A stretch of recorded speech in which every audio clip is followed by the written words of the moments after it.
La délégation est l'attribution de l'autorité et de la responsabilité à une autre personne pour exercer des activités spécifiques. Toutefois, la personne qui délègue le travail demeure responsable des travaux délégués. La délégation aussi permet à une personne de prendre des décisions, c'est-à-dire qu'il y a un transfert de pouvoir de décision et tous les documents workflow concernés sont transférés au délégué. Dans cet exemple, un demandeur envoie sa demande vers le directeur des ressources humaines. Si ce dernier n'est pas disponible pendant une durée et il a déjà activé une délégation pour une autre personne, alors cette personne aura les mêmes droits que le DRH. Et il a le droit d'intervenir à sa place, c'est-à-dire modifier et avancer le document dans le workflow.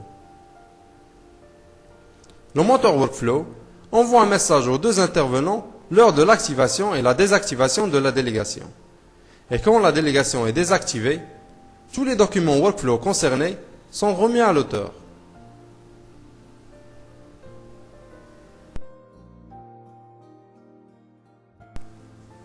Vous voyez, les documents sont atterris sous mon nom. Je crée maintenant une délégation pour A1. Comme vous le remarquez, il y a une section qui s'appelle délégation. Il y a les délégations en attente. C'est ici où se trouvent les délégations qui sont en attente d'activation. Par exemple, vous avez créé une délégation pour la semaine prochaine. Les délégations actives sont celles qui sont activées actuellement. Et les délégations archives, ce sont les délégations qui ont dépassé la date d'activation. Alors pour créer une délégation, j'appuie sur le bouton Créer. Votre nom est calculé automatiquement. Dans la zone remplaçant, on mentionne le nom du remplaçant. Dans notre exemple, c'est A1.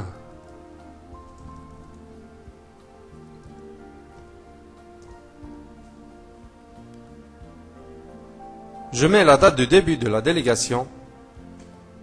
Puisque la date de système est le 1er juillet 2010, on va simuler que la délégation va commencer le 5 juillet 2010 et la date de fin, ça sera le 10 juillet.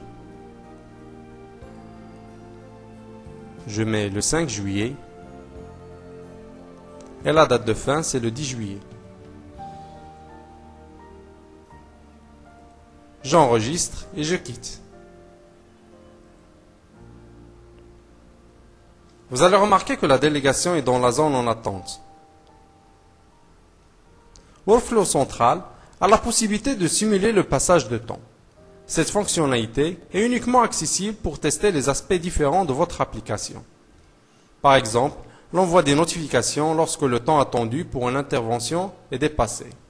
Ou bien nous utiliserons cette fonctionnalité pour vous montrer ce qui se passe à chaque étape d'une délégation. Pour avancer la date, c'est à travers Run Agent. Je coche le nombre de jours que je vais avancer. Puis, Workflow Central avancera automatiquement la date du système et il lance quelques agents qui font la mise à jour des délais. Vous remarquez que la délégation est passée dans la zone active. J'accède à la boîte de réception.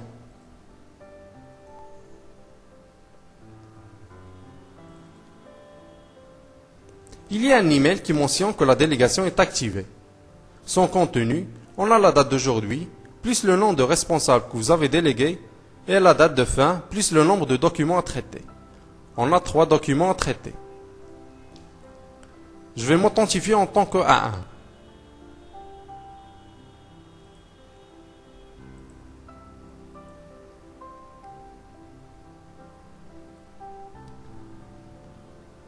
Je suis maintenant A1 et la date du système c'est le 5 juillet 2010.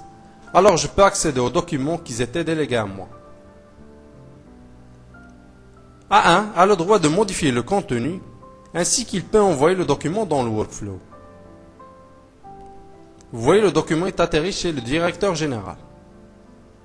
Je simule encore une fois la date du système et je propose le 11 juillet 2010. Toujours à travers Run Agent. Et j'avance le nombre de jours que je veux.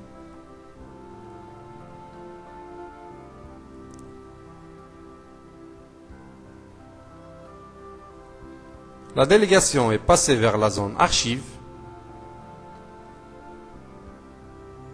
et les demandes revient sous le premier intervenant. J'accède à la boîte de réception de A1. C'est l'email de la désactivation de la délégation. Il contient presque les mêmes informations que le premier email, plus le reste de documents à traiter. Dans le premier mail, il y avait 3 documents à traiter. Et puisque A1 a traité un seul document, alors ce mail mentionne qu'il reste 2 documents à traiter.